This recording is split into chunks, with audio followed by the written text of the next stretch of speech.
Well, hi everyone. Welcome to another episode of Certified Forgotten. This is our first episode post Brooklyn Horror Film Festival. I'm sure that's going to come up a lot today, especially because of our very special guest who may or may not have something to do with making that festival happen.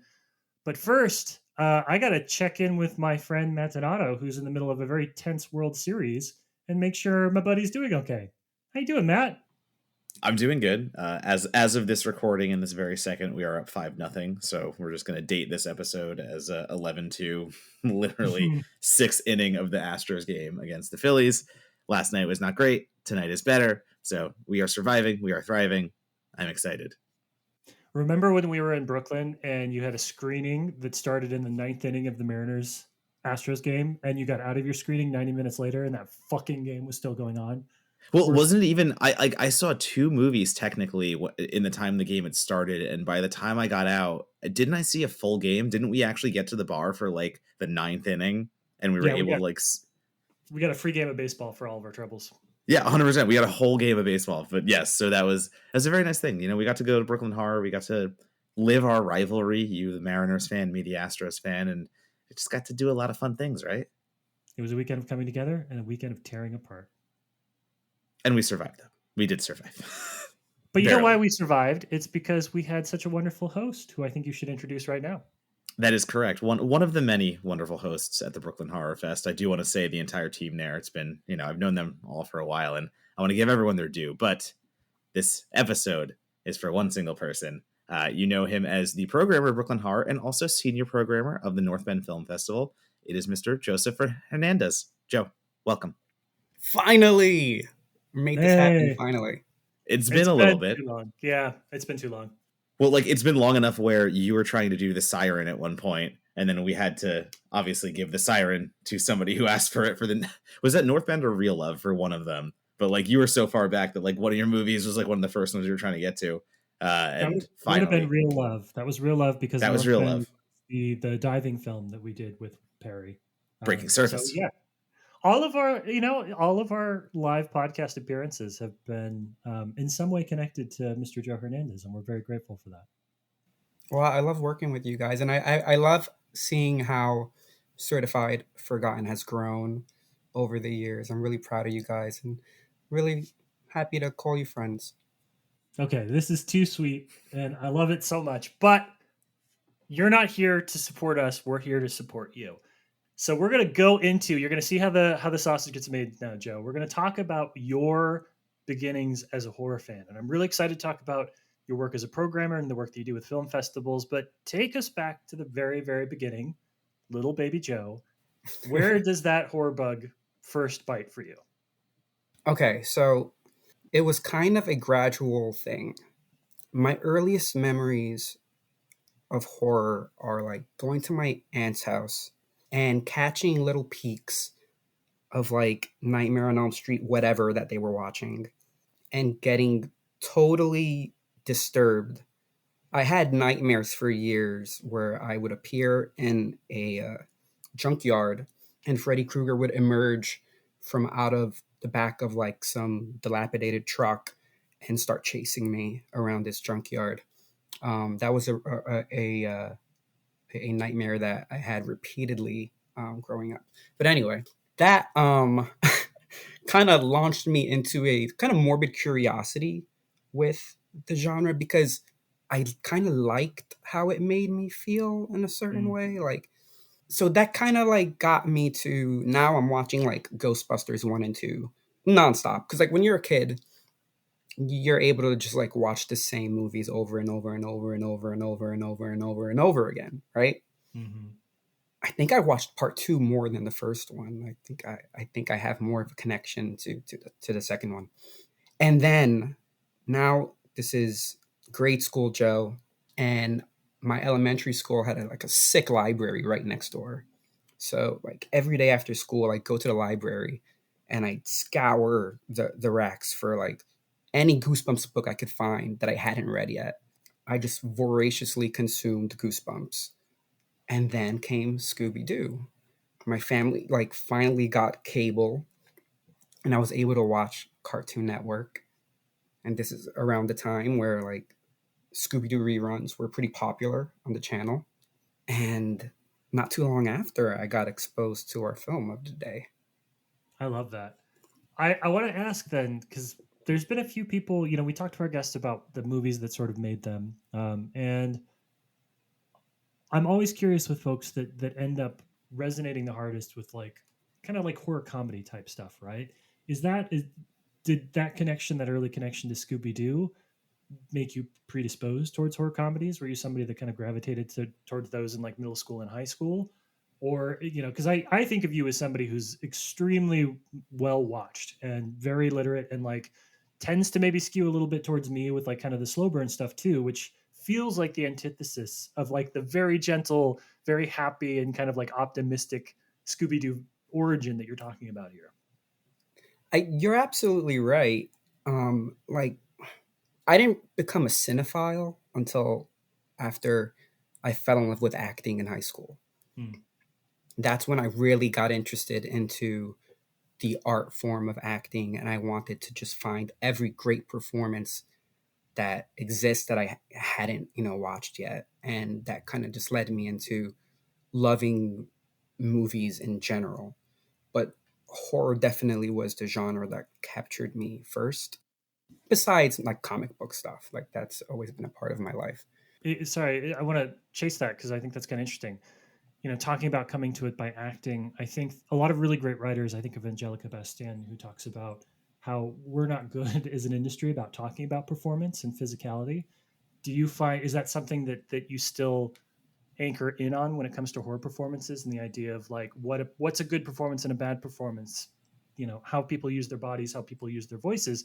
I do read a lot of film criticism, and I feel like that's something that's often overlooked. We just sort of say good performance, bad performance, but we're not great always about talking about sort of the minutia that goes into that. I am predisposed to kind of hone in on the acting as one of the first elements of a movie when I watch anything, and this definitely finds its way into my film programming as well. I don't think on a first watch that it's incredibly easy to tap into the kind of minutia that's going on. I think maybe on a couple of rewatches you can really dig into it, and because like on my first watch, whenever I'm watching anything, I'm just absorbing the story. I'm definitely not the type of viewer that I'm trying to predict what's happening. I like to just give myself over to what I'm watching, and hopefully I lose myself in it. But the analyzing of the acting is kind of surface level in the beginning, and if something strikes me right away, I know there's a lot going on there, and it'd be something I'd be excited to dig deeper into. Well, I like the idea of like mentioning, going back to your horror comedy, kind of starting and saying like Scooby Doo is one of the earliest things that really drew you in.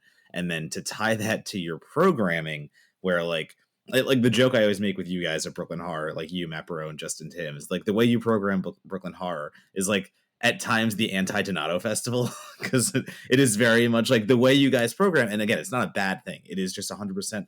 You all have the same mindset, and the way you program is more of the slow burns. You have much more appreciation for those kind of films. And so I do want to go back to the horror comedy aspect. It's a Monocle festival. He's not, you can't see him. Monocle's nodding his head because like that's his jam. But I want to go back to the horror. I knew I was going to love it. I knew I was going to love Brooklyn Horror. And then I watched all those movies and I was like, fuck yeah. But I want to go back to the horror comedy aspect, because like, does that still permeate through like what you go to watch, maybe like for comfort or something like that? Or like, when did it kind of evolve into the more, the love of the slow burn, or is the comedy still that thing that is, still there in a way, I guess to say? Yeah, there's a lot to unpack there. So, like, first, I will say that now that we've been able to expand our programming at Brooklyn Horror, I think we're more at liberty to kind of, with a lot of our selections, take our personal tastes out of it and just like program stuff that we know there's a great interest for and that people want to see. It might not be specifically for us, but this festival isn't something we're doing just for us. It's for the filmmakers and it's for our audience members. So I do feel like if there was a lack of lighthearted fare, that we're going to be able to satisfy that going forward. But going back to myself, I think it all boils down to the idea of gateway horror. I think in the beginning, as a child, I found it easier to consume horror that wasn't as uh, dreary and hardcore. I mean, it's funny because like now I think I'm kind of shaky with horror comedy, where like a lot of horror comedies don't work. I don't like Evil Dead 2. I prefer Evil Dead 1 or the remake. But yeah, that's funny. I never really thought of that. But yeah, and at the start of my horror journey, I was gravitating towards horror comedy, and yeah, that's fascinating. And again, just for the record, like you do a good job programming. Like that was me just joking and saying the sense that like I love leaving one of those Brooklyn horror movies, and then like it's you're collecting ballots or like Barone is, and I'm like, yeah, I know program that one. I just like walk by. But like that's the thing though, you do take risks on those movies, and like this year alone, I'm seeing films that didn't play other festivals. You know, I'm seeing these films that are like getting their world premieres at Brooklyn Horror when like not to name other festivals, but a few that just happened or just playing the same things I've seen a bunch of times. So like that is the difference. And like that is why I keep singing the praises of like I'm coming back to Brooklyn. I hope more people do and like stuff like that.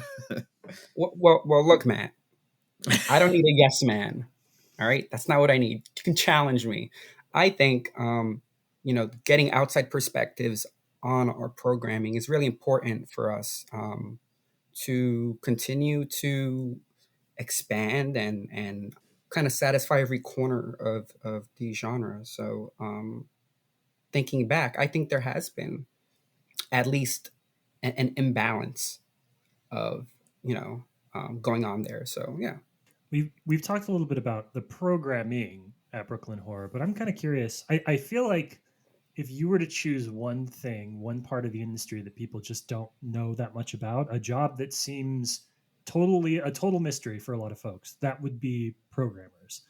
I think the most you could be like is like I have good taste in movies, and then one day somebody paid me to make that like a thing, right? I think that's as far as a lot of folks go. So I want to talk a little bit about your career and kind of how you found yourself gravitating towards that, and what were sort of the stops along the way that made a career in programming possible. So soon after I became that like cinephile that we're talking about, I discovered film festivals. Naturally, I was looking around for what was going on, in my hood, and that was like Tribeca Film Festival, that was New York Film Festival. So I started attending these, and I fell in love to the point where I was like, wow, maybe I should try to work for one of these festivals. So I started doing my research, and I was seeing what were my options, and I saw there was a Brooklyn Horror Film Festival that was just created. They hadn't had their first edition yet or anything. It's brand new. I sent an email that evening. I was on the phone with Justin Timms, and I was hired on the spot, with the caveat that I couldn't start as a programmer because I was unknown. They didn't know who I was. I had to prove myself. So I started as a screener, and then during the actual festival, I was given the opportunity to manage venues, to moderate Q&As, to do everything in the machine to kind of prove myself and show that I wanted to be there. And then during the off season, I was bumped up to programmer. So what would you describe as sort of like the core essential skills? Because you just mentioned like a lot, like venues, Q&A, like screeners, wildly different skill sets that some people will spend their entire career just focusing in on elements of that, right? So what is the skill set that makes you a good programmer? And you have to take the compliment. You are a good programmer. But like what if somebody's listening to this and is like, I that's something that I'm interested in doing, and I want to find that local film festival near me and I want to help them succeed. What skills should they have? All right. So with the film festivals that I primarily work with, we're very small teams. So while yes, I am primarily a film programmer, I have to help out with every other department. It's an all hands on deck kind of thing. It's the only way that we're able to get all the work done to get ready, and prepare for the next edition.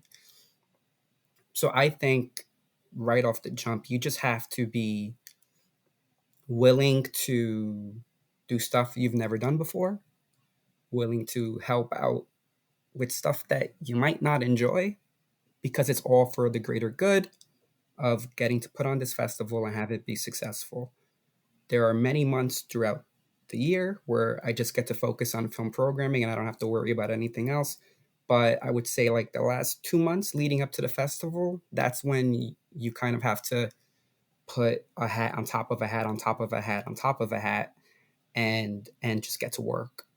I remember that first, festival too, because I was lucky enough to serve on the jury that first year. And Justin came to me and like was like, "Hey, like, do you want to be on this jury? We're starting this film festival." And usually, like, the jury member is like the cushy job, right? You just get to like watch the movies and vote on it. But like, there Justin was like you're saying, Joe, like how much it is that like everyone kind of like takes a village. Everybody who wants to help out, and it was very much like, I know you're on the jury, but like, do you want to like do some Q&As and do you want to like help out with these venue things? And I was like, hell yeah. Like that's the thing. Like, it's such a communal vibe that you guys have going on, guys and girls. Like, it's such a good, tight knit, you talk about the family festivals and the festivals you want to go to and you just feel like you're a part of.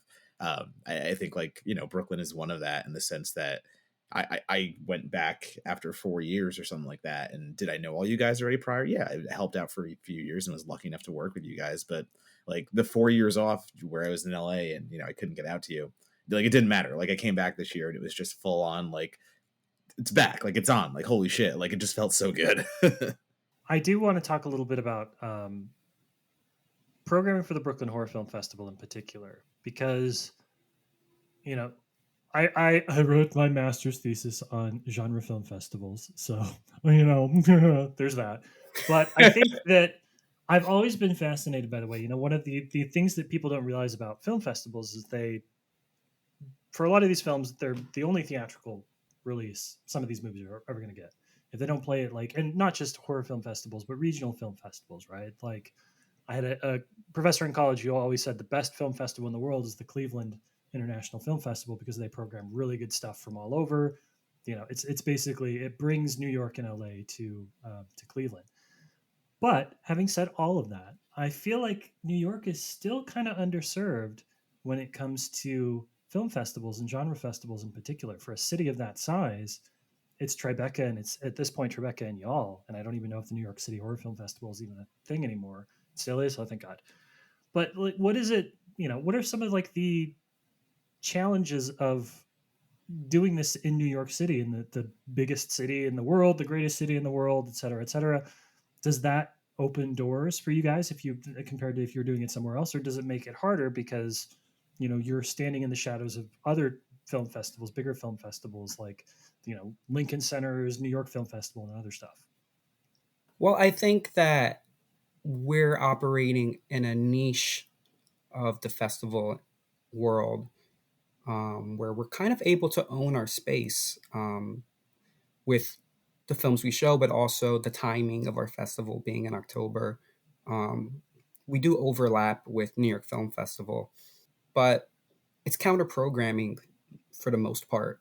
Mm-hmm. I think being in New York helps us greatly, and we just have a way larger audience to tap into. The potential to grow our audience is always there, because there's just so many fucking people and Yeah. in the area. But also, I think people would be more willing to travel to New York to go to a film festival and just like double it as vacation and film festival time. I think you're at a disadvantage if you're in a smaller market area and trying to do a festival on the scale of what we're trying to do.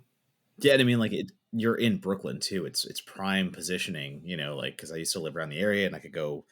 I did use it as like a vacation festival as well, but like, you're in the heart of like Williamsburg area. You have so much going on around you. Like, it is such a good location, and to speak to the other festivals, like you're saying, like, Mongo's actually right. Like, the genre scene in New York is actually so weird when it comes to festivals, because the Tribeca Midnighters are, like, you get such limited selection. Like, you just get a few and it's run through the Tribeca lens. So like, they do a good job, don't get me wrong, but like, the opportunities are so dire. And also talking like fest, like What the Fest, was something that went on, and like that didn't survive.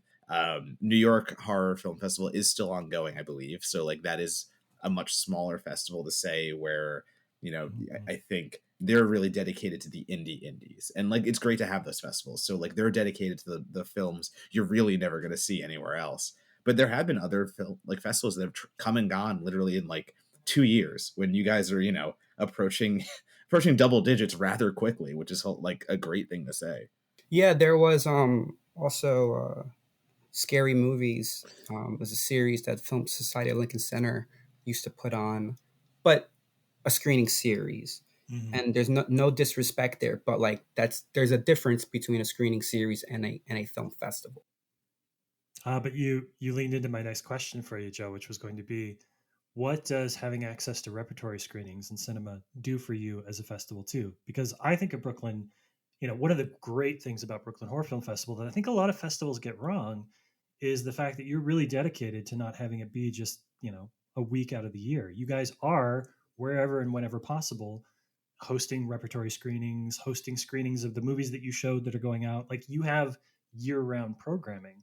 So what does it take to make that happen? And what does that do for you as a festival compared to just like, we're here for a week and then we're gone for 360 days? Yeah, the year-round screenings were a big part of our kind of mission pre-pandemic. We haven't gotten back to it. I think that's something that we really want to relaunch in 2023, because it's very important to keep that momentum going post fest to bridge you to the next edition. It's tough when everyone has a great time and then it's a whole year Mm-hmm. where people can get interested in other things, can have major life changes where the festival no longer remains a priority in their lives. But if you hold a presence, a constant presence in their life, it's a lot harder to let go. Festivals are like the sleepover camp kind of deal to me, They where are. it's like, you know, we all go once a year, we meet at Brooklyn Horror, and we get our our week and a half of just, we're there, we're doing it again. But it's also summer camp in the way that, just like you said, Joe, like sometimes things change and people don't return and things like that. But having that constant programming when I lived in Brooklyn was so much fun to go to just like, you know, we could see movies early. And again, to say like it could be something that goes straight to VOD, that you just have the partnerships with like IFC Midnight and other people, that you could just be like, well, why don't we just like show this at this art gallery on a screen with like free beers and popcorn? Like that is, again, community. You're in New York City. Like it's such a crucial, great thing to have there. Yeah, and that's what we're I think this edition in particular has really made it clear to me that that's what we're doing here. We're building a horror community, and you know, not yes, festivals are also a business. Like, that is very true. If we don't treat it that way, we could not continue to exist. We need to fund our events somehow. Mm-hmm. Where was I going with this? Thank you, Dark Sky, for sponsoring the Right. Certified Forgotten segment at the 2023 Brooklyn Horror Film Festival. Is that where you're going with that? Exactly. No, so like I don't want to get into like to make this seem like customer retention or anything like that, but it really warms my heart when I see the same faces return to the festival year after year, and we're building friendships, we're building bonds. We're going out of our way to spend time with each other outside of the festival. Right. I love when filmmakers meet at the festival Mm-hmm. and become collaborators and return and submit something that they worked on together. I mean, like, this is all part of what the film festival can offer. It's a celebration of the genre, and I think that goes back to what you were talking about the repertory screenings. I love that we've expanded our program to the point where now we can have full sidebars of retro options, because we're an annual event. I want it to also be a celebration of not the new, but of the full history of the genre. Like, every year we're gathering to honor and celebrate horror. And that community aspect is so important because it's like you're gathering with family. And I know you want to be very careful not to talk about audience retention. I'm a career marketer, so I have no such misgivings about it. You know, I think that is actually something that I appreciate the most about Brooklyn Horror is that you guys are savvy at this. It does nobody any good if you have a really kick-ass horror festival that happens once and then it goes away forever. And we've all seen incredible horror festivals, incredible film festivals that like happened once and then they couldn't sustain themselves. So I love the line that y'all are walking. I love that you're thinking of it as a family too, but I love the fact that you are doing this in a way that is sustainable. That means that this is going to happen year after year, which means that, in a couple of years, I don't have like a t-shirt or a hat or something. People are like, oh, whatever happened to that? But like, oh, it went out of business. They were super good at programming, super bad at business decisions. I don't have to have that conversation with folks. I can be like, it's happening again this year in October. You should go to Brooklyn. It's a lot of fun. I appreciate that. That feels like enough praise for the Brooklyn Horror Film Festival. I'm over it. Donato's over it. But you know what we're not over? Fucking Scooby-Doo. So when we come back, we're going to go all the way back to the beginning of Joe's conversation and delve into the film that turned him into a horror fan. We'll be back in just a second.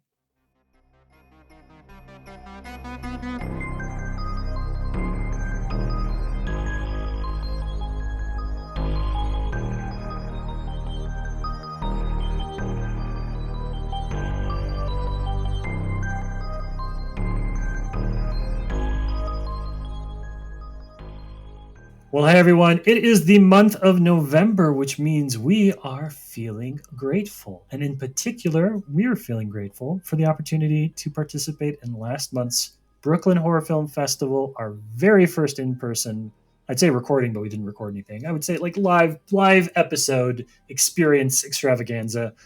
That was really cool. That was really cool. Sorry, I'm showing Monocle Rogers because he's sitting like a derp, just looking at me upside down. Anyway, yes, Brooklyn Horror. He's always sitting. He's always derping out. No, I very much. It was great to go back to Brooklyn, especially. It was like a homecoming for me. 8 years living in Greenpoint and getting to go back to Williamsburg, right down the street, and be at the festival that I think I was. I was on the jury year one, and I got to stay and hang out with those creators and everyone there. So it was very. It was emotional in a way, I got to go home. Yeah. I got to have some fun, and especially first festival outside of Overlook that so I guess technically second in-person festival I've been to since lockdown, and a lot of anxiety still around what's happening in the world, but at the same time it was really cool just to be somewhere I wanted to be and with people I wanted to be with, and just have fun, man, just having fun. We made some really good new friends, one of whom will be appearing on our very next episode, the next episode of Certified Forgotten. But we would be remiss if we did not thank the people that helped make our Jack Be Nimble live episode / screening happen. We want to say thank you to Dark Sky Films, who sponsored the event, and the Brooklyn Horror Film organizers, who were gracious enough to extend the invitation. But most importantly, we want to thank our guests, Karen Coleman, founder of The Future of Film is Female, and Ron Magliozzi, the film curator at Museum of Modern Art. Those are people that I looked up to when I lived in New York City, and they were on our show. And that's cool. That's just going to be the coolest thing that happened to me for a very long time. So thank you for coming on. Thank you for supporting us. We're so... I all I can say is you and I came out of that more fired up about Certified Forgotten than we've been in a long time, and that's not because we're not fired up about Certified Forgotten. Yeah, it's fired up because there's still future things, and there's still all of these goals and milestones you want to hit, and live show is one of many. It wasn't the only one. So listen, that's the first, and from there we're just going to keep pushing because that's what we do. Because why would we take a break when we can just keep working ourselves towards goals that we want to achieve, no matter what, how exhausted we are? Yep, podcast is only going to end when one of us dies, and your bet as to which one of us will die first. Now placing bets. Over under is me, probably, but only because of the age difference. All right, let's get back to this week's episode. Thanks, everybody.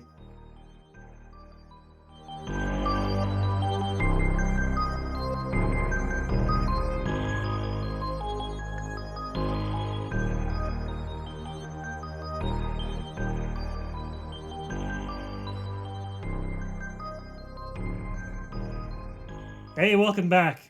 This week on the show, we have a very, very important and sentimental movie for Joe, and a movie that Donato, you just would not stop talking about on Twitter. Like, I get the certified forgotten notifications, and my phone was blowing up as soon as you started tweeting about this movie. So I'm very, very excited to see the comments we get on this one. But introductions are in order, please, sir. I'm going to let you do this because this is definitely a Donato movie. It was very funny because I did tweet it out, and like it wasn't just me; it was just a bunch of people who were replying to the tweet. Like Harmony and BJ immediately. Britt Sandler wrote a piece for Scooby-Doo and the Ghoul School, and like all that stuff. So there is a history of Scooby-Doo with us already.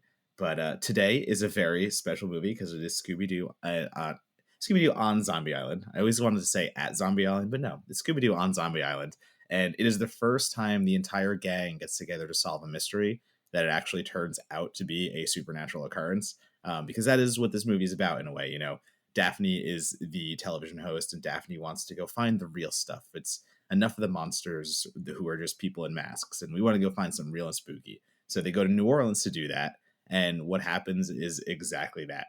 They meet some people who take them to a real haunted house, and immediately Fred and Velma are kind of just, oh, well, where is the actual bad guy going to come in? You know, where is the camera with a projector telling us where the ghost is and all that stuff? And as the nights themselves go out of control, we get werecats, we get actual zombies, we get hot peppers, and we just get Scooby and Shaggy doing what they do best. So like, it is just such a fun little turn for the entire Scooby-Doo kind of franchise at that point where, oh no, we're going to do actual spooky stuff. We're actually going to get a little dark and do that. So that is Scooby-Doo on Zombie Island in a nutshell that we will get way more into. I love it. So, Joe, first question for you then, talking about this film. We are lucky enough to know several people that I would describe as Scooby-Doo scholars. I'm thinking of Trace Thurman, of course, who has an encyclopedic knowledge of that franchise, God bless him. And BJ and Harmony, I think, know those movies inside and out as well.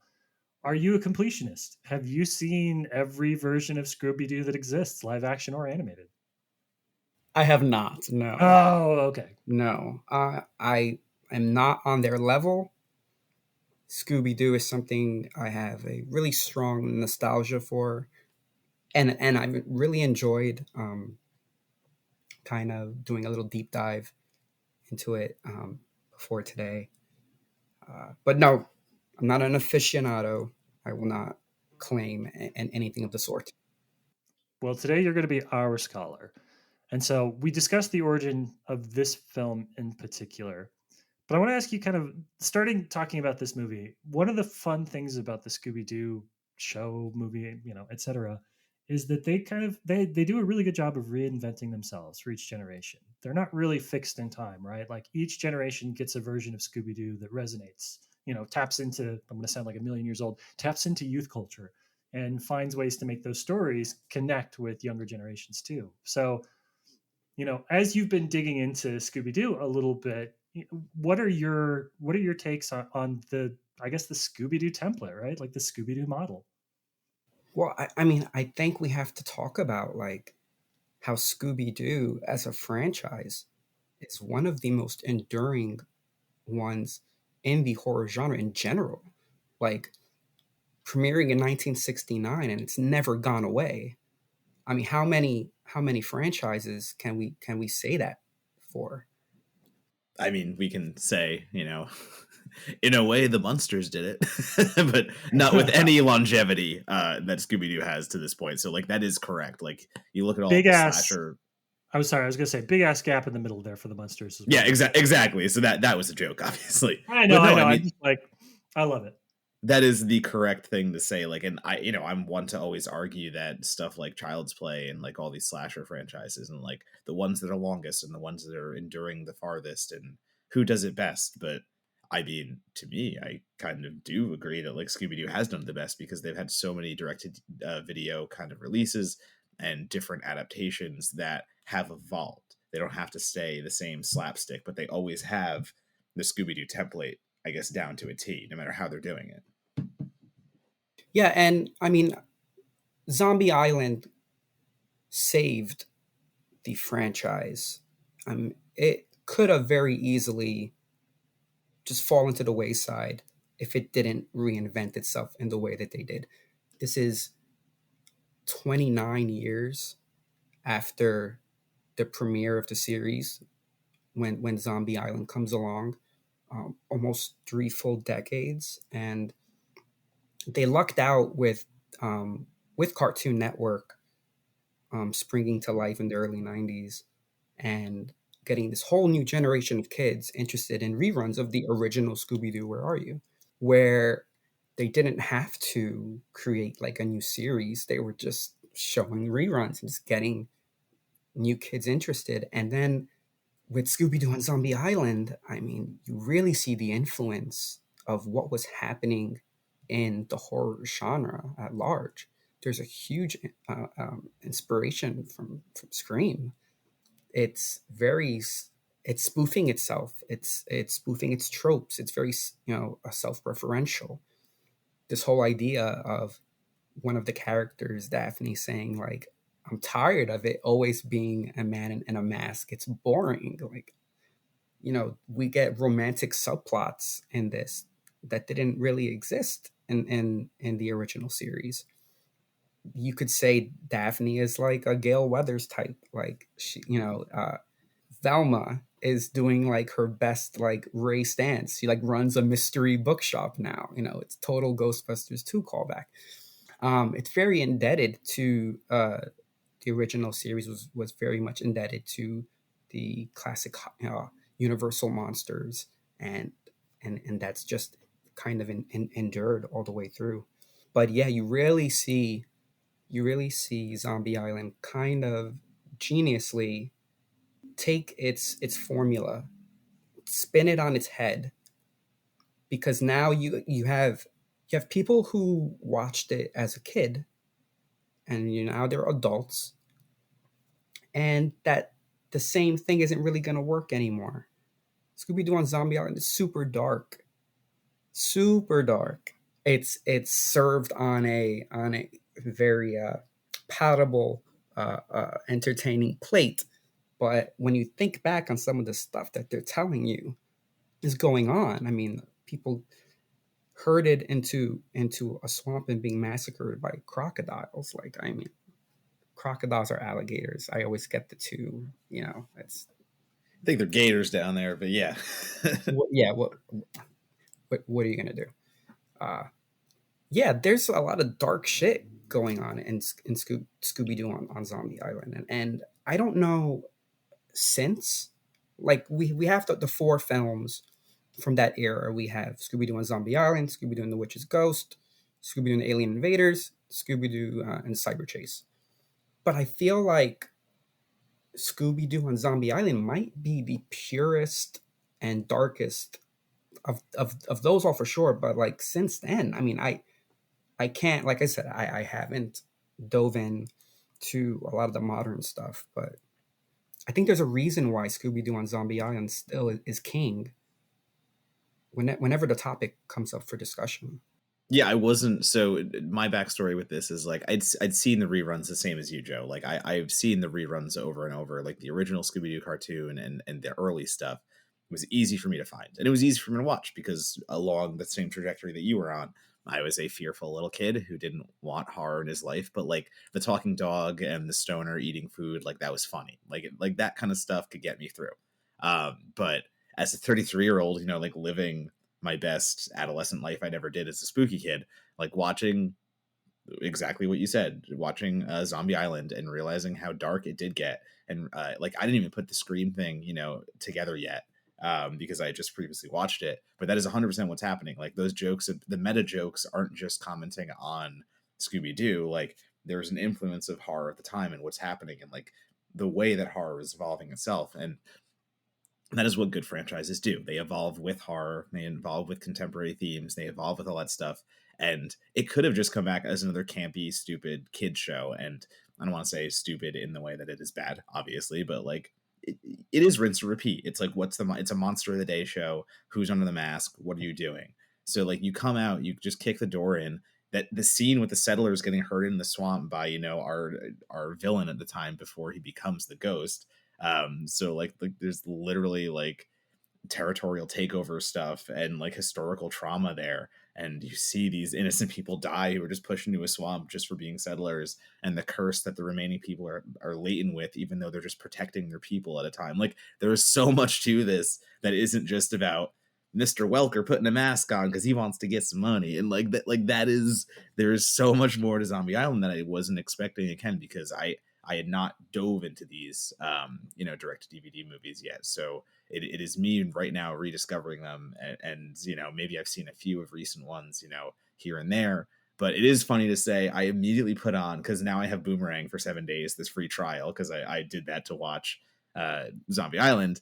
And immediately I'm scrolling through. I'm like, well, of course I'm going to watch Scooby-Doo and The Undertaker team up in the Wacky Races episode, movie. Like, immediately I watched that one, Curse the Speed Demon, and it is so much lighter. Like there's nothing there in a WWE Scooby-Doo product that is anywhere close to Zombie Island. And I have to assume that most of the other ones since then, Cyber Chase and stuff like that, when they go digital, it just, nothing looks like Zombie Island.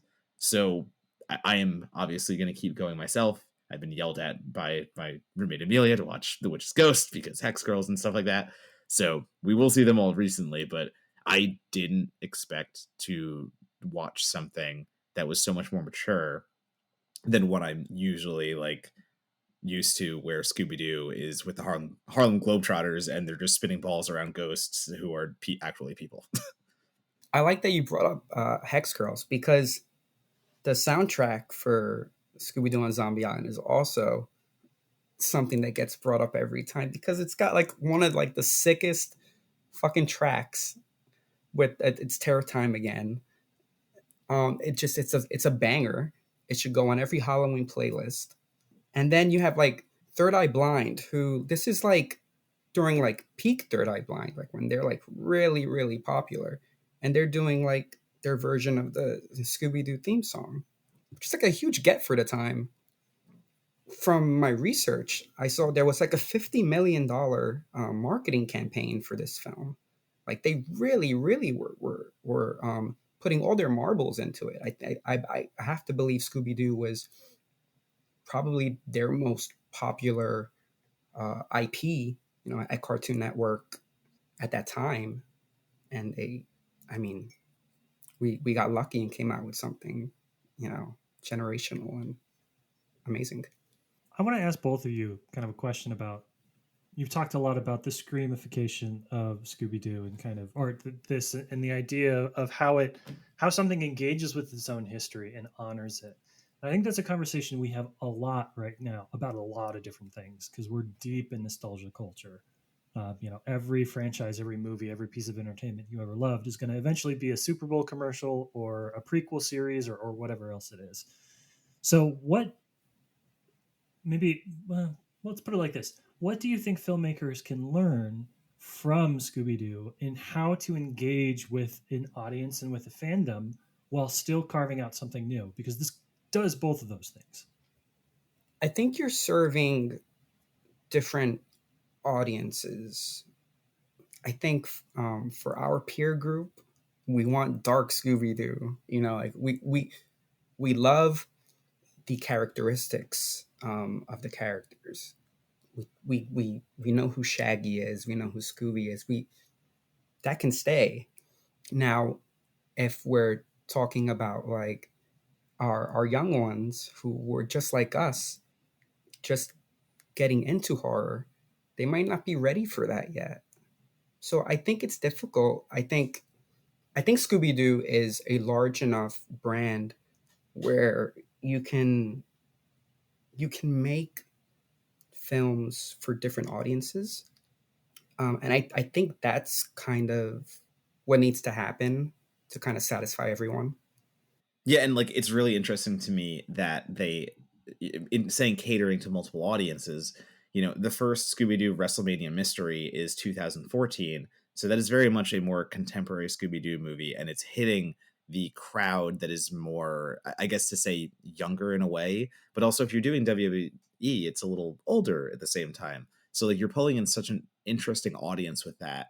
And then literally a few years later is when you do, a rock and roll mystery with Kiss. And to me, like, that like Kiss comes after John Cena, to say, in this chronology. But that's so interesting to me because, like, you know, Kiss is for an older crowd at this point. Like, you're not getting kids to watch a Scooby-Doo Kiss crossover. You're getting the old school fans, but you first catered to like the new school fans with, you know, WWE and like a more kid friendly version of John Cena and like the Undertaker, you know, to say that the one I watched again, like Curse the Speed Demon, it has all these great wrestlers like Sheamus and like contemporary wrestlers of today, but kidified. Just the way that they're able to balance that kind of stuff and do these crossovers that are pulling from so many different pop culture sectors, but they're all still making it Scooby-Dooified. And you're having to please the adults who are coming into it as fans from yesteryear, who maybe were wrestling fans at the same time, going like, yeah, I want to see Taker, like, you know, Taker's last run with Scooby-Doo. Like, this is now so long after. But it all comes down to the evolution, and it comes down to knowing your product and saying, no matter what we take, no matter how we cross over, no matter what we do, it's still going to be what you love. Because throughout the entirety of this insane racing spectacle that is run by Stephanie McMahon, it's still Scoob and Shaggy driving a food truck and like making big sandwiches and doing what they do best. So like the evolution is just coming down to understanding where you are in a cultural moment and figuring out how to best take everything that you know that works and still make it work for you. It's not about taking what works and just slapping it on with a fresh coat of paint. It's taking what works and putting it in your franchise into a way that evolves. And if we're going to use Scream, like literally Scream 4 does that one of the best, I think, because jumping from 3 to 4, like 3 being Scream, we're still talking about here, being the comedy route to say, and it's just so latent with comedy, like it doesn't work for me in the same way, where 4 is a perfect evolution to me because you have taken a moment in horror history where the reboot remake trend is so prevalent, and then you turn that into a brilliant Scream script. Like I just think like being able to do those things and acknowledging that we're still going to make our movie the way we want to, but we're still going to make it about what the current trends in horror, that's where it is. And to say that like Scream and Scooby-Doo do it equally well, I don't know what that sentence means out loud, but I think it does. And I want to skate back a little bit because I do think that Zombie Island kind of did it perfectly, where I think it works for like an all ages, um, audience. But I realized that, you know, it'd be silly if I'm like just like, yeah, just like do that again every time because it's so easy. But like a few years ago, there was a sequel that was released to very little fanfare. I think it was very disappointing to a lot of lovers of the original. I haven't even watched it yet, but that just proves that like it's not, so easy to just like replicate that formula. No, it's not easy. And it's also battling the stigma of direct to video. That's another thing that we talk about often on this channel, on this show, because, you know, the Scooby-Doo is always seen as the television show and always seen as in some kind of entity. So Warner Brothers, again, or, you know, whoever's coming together to distro this Zombie Island, as you said, Joe, it was like 50 million behind the marketing push. So they knew they had a challenge in saying, we're going to bring Scooby-Doo to a different medium. And it's not to say that it was even the first movie he's ever done, but it was a resurgence. It was coming back. This had to be a big fanfare. And doing it the way that they did it was hard to get people to, you know, maybe tune in, I would say. And the fact that they put that much money into it to make sure it was a success, I think that is also something that helped, you know, like that was the thing that really got them off the ground, because it's not easy. It's like you're battling a bunch of stigmas there, and especially an animated kids feature, you know, like that enough is like for the audience who doesn't have children, for the audience who isn't just going to buy this so they can put it on for their kids during a babysitter. How are you going to get them to watch this? And well, you have to do it right. And again, I do believe that Scooby-Doo Zombie Island does it right in the sense that it hits all angles. It hits the demographics. It does what it has to. And I keep talking about it more, and it's funny because like I did just watch it, so like my thoughts on it are still processing in a way. But the more I'm talking about it, it's like, no, the more that this is really good at what it does. Well, like straight up, like it's serving the horror fans, it's serving the children who just need a gateway, but also the children who don't want to be too scared. But at the same time, we're talking about these hugely like national traumas that are part of the storytelling. And it just goes kitchen sink. And it didn't even change things forever. Like there still are plenty of Scooby-Doo properties after this that don't deal with the supernatural. It does go back to formula. It is about just someone in a mask. And when they take the mask off and it's triple fucking H, you're like, okay, cool, like I'm in on this.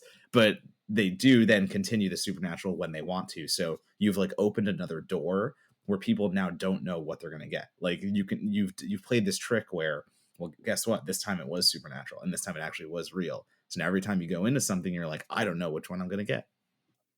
We've talked a couple of times about this being really good gateway horror. And Joe, this was clearly like your gateway of gateway horror, the thing that did it for you. So what, I mean, we kind of dug into a little bit about what makes a good gateway horror, but like what is the, like, use this as a lens of helping a viewer understand. Maybe you have kids and maybe you're trying to figure out like what's the appropriate age that you can start introducing them to some of the spooky stuff. What makes for really great gateway horror? What are the things that the parents or uncles or aunts or grandparents or whoever should be looking for, and why is Scooby-Doo such a really good example of that? I think Scooby-Doo really succeeds at being gateway horror because it doesn't talk down to its audience. There is not a patronizing bone, in its body. You just feel like Fred and Daphne and Velma and Shaggy and Scooby, they're your friends, and you're solving this whodunit kind of mystery together. And by keeping it kind of tame and not going too hardcore with it, you're kind of able to just take these kids along for a ride, give them a little spook, and then show them that everything is okay at the end. And I think that's a safe way to experience horror in small doses in the beginning, because it's the stuff we're exposed to now. Like, I mean, what the fuck? Like, I mean, I you know, uh, Got to take my nephew, my 3-year-old nephew, to go see Terrifier 2. Just have a wonderful weekend at the local AMC. Julian, sorry about that. exactly. I think if we want to let those plant those seeds and then let them grow on their own, you kind of have to start at a certain level and then just let that plant grow, because that's what happened with me. I mean, no one in my family was a big horror person or anything. Like, I kind of discovered it on my own, and I started with stuff that I was able to handle and worked my way up to now. uh, I love the most depressing and horrible things imaginable. The way you describe it, Joe, it almost, I know this sounds flippant, but I don't think it is. It almost, it sounds like you're saying that it's microdosing, that like you're microdosing horror at a young age and like getting comfortable with the experience and kind of a safe space, but having like a little bit of a good trip and other stuff. Like, I don't think I'd ever quite thought of gateway horror as like microdosing horror, but that's kind of what it is. Horror is a drug. I mean, there's a reason why, like, I could still get excited to watch like a shitty horror movie in a way that I could never get myself pumped up to watch just like a shitty drama, because it has that extra something that I'm excited for, that I might only get a little bit of it, but that is enough to get me to sign up. Well, and talking about the gateway aspect of it all, in the sense of, and microdosing too, like I think there are levels of gateway horror in the sense that animation is always the easiest to first get into, because animation, there's no, I don't mean reality in the sense that like I believe horror is real, but if you're watching live action, there is a level of like, oh, I'm seeing something that's actually happening, where animation is the easiest entry point for horror, because it is a cartoon. It is completely illustrated or digitized, whatever it is, and it is the easiest for a child to look at and say, okay, this is not actually happening. We're good here. And I think that's why it is such a important first step, I guess, to say, because you're getting your first exposure to it, and you're getting your first exposure to ghosts and goblins and whoever they're facing. But then to me, like, I think there is a graduation in the levels of gateway horror, because like I would argue something like the Scary Stories to Tell in the Dark adaptation is fantastic gateway horror, because to speak to Joe's first point, good gateway horror doesn't soften its blow for the audience, because like to me horror should be introduced in levels to say like, this is a genre that will scare you, this is a genre that is filled with terrifying things, but we're going to tell it to you in a way that maybe isn't the bleakest iteration yet. Like, we're not going to hit you with Hereditary as a kid like that. Like, we're going to save that for later, but we're going to give you something like Scary Stories to Tell in the Dark that has gnarly creature effects, that is done with nothing but passion and love, has like the best creature actors in it because the people behind the movie love horror so much, but it still is that teenage tale. So it's like you start with Scooby-Doo, but then you go to something like Scary Stories to Tell in the Dark that doesn't treat its audience like they're lesser. It doesn't treat its audience like, we're going to coddle you and just kind of like, no. Horror is an unsafe genre in a way. And like, whether, you know, you're ready for it or not, like, I think it is important to get to that point where, you know, Scooby-Doo is something that is so quintessentially entry level introductory in a great way, because like you do need that starting point to get even to like Scary Stories to Tell in the Dark. Like, you're not going to show that to a 5-year-old. Like, you're going to show them the cartoons and the easy, colorful things that are easy to digest for them, but still give them that first dose. So I think the microdosing is incredibly right. Like, you're just subliminally getting someone into horror in the easiest way possible, because still at the end of the day, the mask comes off in most iterations of Scooby-Doo, and the veil is revealed. So the horror that you get is in short enough bursts, but it's still there and it's still great. So it's like, it's that perfect amalgamation of, I'm going to treat you correctly, but I'm also going to soften the end. So you're able to, like, your exit point of this movie, television show, whatever it is still light enough where you are not traumatized. It's like your dad beating you in chess, but only by a little bit, right? Right, exactly. Like, you've learned something and you just get there. Gotcha. All right, last question that we ask on Certified Forgotten. Not the most relevant question for this movie. Typically, we say, hey, this film is certified forgotten, and what is the future? How does this film find its future audiences? It's a fucking Scooby-Doo movie, man. It's going to be fine. I'm not super worried about it. But I do think, outside of some of the audiences that you talked about in particular, Joe, I do think that there's going to be people that always sort of hold back on ever canonizing something that's animated or canonizing something that's for kids, whether it's Scary Stories to Tell in the Dark. I'm a big fan of House of the Clock in Its Walls. I think that's great gateway horror. There's always people that are like, yeah, it's gateway horror, but it's not like horror, right? So I guess my question would be not how does this movie get rediscovered, but how do we allow films like Scooby-Doo to become part of the horror canon proper? I think we have to talk about the stigma of animation.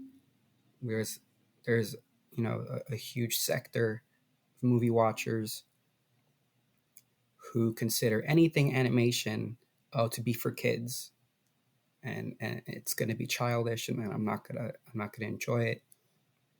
Animation is just another form of storytelling. Animation is a filmmaking tool. The same way there's animation for children, there is adult animation. You can even watch adult animated porn if you wanted to. I think we need to really just kick this whole idea that, you know, animation is only for kids. We need to just kick that to the curb. And we need, this is an all hands on deck kind of thing. We need everyone to just kind of just like harp on this, because you even have like fucking announcers in the Oscars, you know, announcing the animated category, and they're just talking about it like, oh, like, this is like my kid's favorite movie and blah blah blah. And it's just like, no, like, the sooner we can, you know, lose that fucking stigma, I think we can start getting more people to be like, hey, like Scooby-Doo on Zombie Island is a fucking rad horror film. You know, if you haven't seen it, you should check it out. I hate that animation is still stuck in this box. It's bullshit. I mean, you have the CEO of Disney just this past week saying that when the kids go to bed, adults don't want to watch animated movies. So it's a if the CEO of Disney's going to say that, then I think you're absolutely spot on, Joe. Yeah, I was just gonna say, and then I've mentioned it previously, but to add to the stigma of animation, and also like the stigma of it's Scooby Doo, so I think I know what I'm getting. It's just for kids, stuff of that nature. You know, adult viewers are reluctant to walk into those movies alone without children because is it weird, or is it, is it, am I allowed to watch this? But you have the people who are like Scooby-Doo fans and the super fans and everyone who is just banging the drum for like movies like this, and specifically Zombie Island, because Harmony Colangelo on Fangoria wrote a piece that why it's the best of the animated Scooby-Doo films of like the late 90s and early 2000s. And you have Trace Thurman is one of the only Rotten Tomato reviews on the Scooby-Doo Zombie Island page, and like it's a 5 out of 5, basically saying like it's not for children. Like literally his blurb is like retains the Scooby-Doo IP's goofy charms while simultaneously working as a surprisingly dark bit of gateway horror for children. Also, it's perfect. Like you have the people that have given in, they've gotten rid of the stigmas, and especially direct to video too. So like throw that on top of everything. This isn't a animated film that's going to theaters. This is something that is just going direct to video. Basically, everyone assumes it's made for kids. Like we have to get by all that, and I think we have gotten by that to a certain degree, but still like the mainstream viewer is still not going to think like that. I think we're at a good point where there are more and more people who are willing to invest into learning about cinema and things of that nature, but we are also dealing with a large amount who just don't want to see movies that way. So it's just banging the drum for it, because again, this is a highly lauded franchise. Like everyone knows Scooby-Doo. You put the cartoon anywhere on, you just put a picture of Scooby-Doo, everyone is going to know what you were talking about. But it still only has 8 reviews on Rotten Tomatoes, and that is one of those things. I think it's going to be so hard to convince still large demographics that something like Scooby-Doo on Zombie Island could have parallels to the Scream franchise, could be doing things that we talk about in contemporary horror, and or like horror of the year, and how it's evolving. It's just we have to stop thinking that like there are movies for children and movies for adults. I know that does exist, and there are plenty of kids movies that don't work for adults, but there shouldn't be a stigma to at least trying. Like there shouldn't be that thing preventing people from saying, well, I'm gonna watch Wall-E even though it's just a kids movie. Like, all right, like I don't know, dude. Shout out to all the others spreading the good word of Scooby-Doo on Zombie Island out there. I love that. I think with all our help, we can get this film to its rightful place. Yeah. And in the iconography of the horror genre. Boom. That is a final word on a film, maybe the most final word on a film that we've had on the show in a long time. And I love it. So you heard it straight from Joe's mouth to your ears. Go out and rent. What was the service that you used? What's Boomerang. It's Boomerang. Literally on Boomerang right now. That's amazing. Go rent it on Boomerang. Go buy, a VHS copy off of eBay. It's probably only a couple of bucks. I don't know. Do whatever. Go support a video store next to you and check it out there. It's in places. You can watch it. Go watch it. Joe, I want to say thank you so much for coming on the show. It has been really fun talking movies with you, talking Scooby-Doo and animation with you as well. I know you've got a million things going on right now. So do you want to pick one or two and promote some upcoming opportunities? I hear you guys have partner screening you're doing at Nighthawk, maybe that you want to promote too, other stuff like that. Yeah, first I'll say that I loved this. This was so great, a long time coming, and I enjoyed myself greatly. Please just give my film festivals a chance. Come visit us at Brooklyn Horror. Come visit us at North Bend Film Festival. We're gonna be having year-round stuff for both entities, I'm sure, going forward. Yeah, we have a little like partner screening coming up with Utopia. We're showing a Holy Spider, um, big time movie there. So we had a little contest going on our Twitter, but yeah, follow us on our socials. You can find me at Facebook by my name, and Instagram and Twitter at Official Joe Show. Nice. Donato, what are you working on? Everything, everywhere, all at once. You can find me at Donato Bomb on Letterboxd, Instagram, and Twitter until it fucking implodes. And then you can also follow me on Authory now that like I just need to start putting my Authory out there more to say like it's where all my writing is in a super neat, easy place. And if you sign up to my little once a week email, you will get an email that says, "Hey, here's everything Matt wrote this week." So it's really lovely. You will see such things as my coverage of festivals like Brooklyn Horror. You will also see mainstream reviews. You will also see anything under the sun. So follow me on those places. Find me, annoy me. I don't know. Tell me my opinions suck or don't. I don't know. Just read. And if we ever figure out what the next great social media platform is, we'll retroactively go in here and edit all of our guests' bumpers and all of our bumpers in order to update those and make them relevant. You can find us on Mastodon. No, that's not going to happen. As for myself, hey, you can follow me at Matt Monagle. I got cool shit going on. I write about board games and horror films. It's what I do. It's like my niche. It's fun. But I do want to say thank you to everybody who read Certified Forgotten, particularly in October. This was our best month yet. I'm not surprised at all that it happened during spooky season. We got a lot of love from Reddit for the Terrifier piece that we published, which is an excellent piece, and you should go check it out. Real Hug of Death stuff. Our site stayed up. I'm super happy about that. But yeah, we love the support that we get. We love the fact that people are coming and reading our weird niche articles that we're greenlighting, and we have some of the best writers in the business, a lot of great young emerging voices that are coming out through our site, and we're just going to be the first of many bylines along the way. So check it out at certifiedforgotten.com and support the crap out of our patron. We read out our tiers. We're like super cheap now. We're less than a cup of Starbucks. You can afford that, right? Yeah. Who knows? If you want to give, we're there for giving. Joe, great to have you on the show. I have a feeling this is not the last time that Certified Forgotten and Joe Hernandez our names will be up together in lights. So I look forward to doing this again in the future, and maybe having future opportunities to connect with you at film festivals. For sure. I think this is only the beginning. I love it. You can't get rid of us. We're just going to show up at Brooklyn Horror every year if you don't let us do another live show. We're just going to show up and do it. We'll just do it on the street. We need to do another one. We'll just go on the street and do like a live podcast recording right on the street corner in front of the Nighthawk. It won't go over well. You'll have to call the cops on us. It'll be fine. Yeah. Donato, do you want to take us out in our normal fashion?